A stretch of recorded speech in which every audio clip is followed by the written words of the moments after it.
things that we are doing and the reforms that I'm bringing that we'll be announcing tomorrow is a new way of training. We'll ensure that anybody going, and especially to some of these countries where these issues are, and they should undergo a training.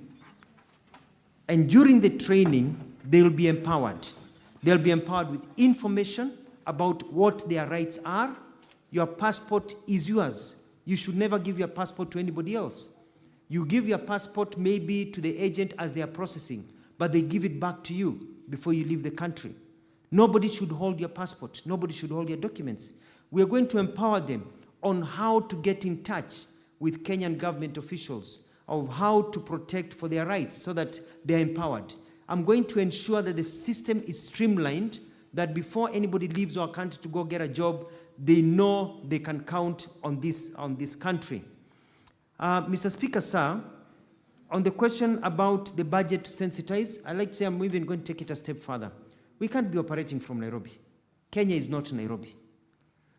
I'm working on a program to go and visit basically all the constituencies, all the counties to start with, where we will have meetings with agents, with jobs, with programs of enlightening Kenyans, working with county governments, but also mostly with members of parliament, so that we can be able to empower Kenyans and give them the information.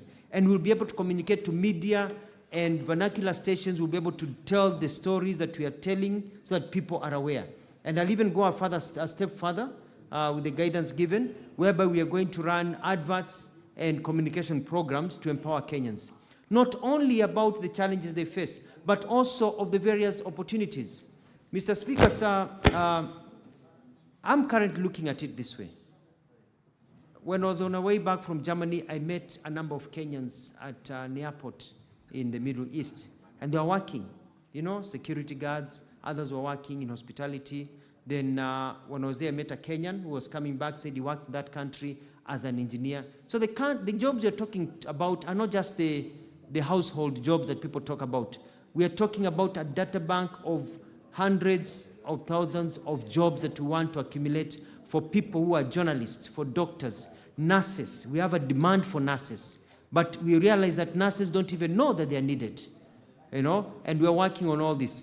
There's a question I want to, Mr. Speaker, to reply, and that is the issue of depositing all our agreements. I'm going to ensure that this House has all those labor agreements so that you can also be able to scrutinize them. We are going a step further in our agreements. We are trying to ensure that our qualifications match those qualifications of those countries so that they don't have to go and retrain again, so that our job qualifications are accepted.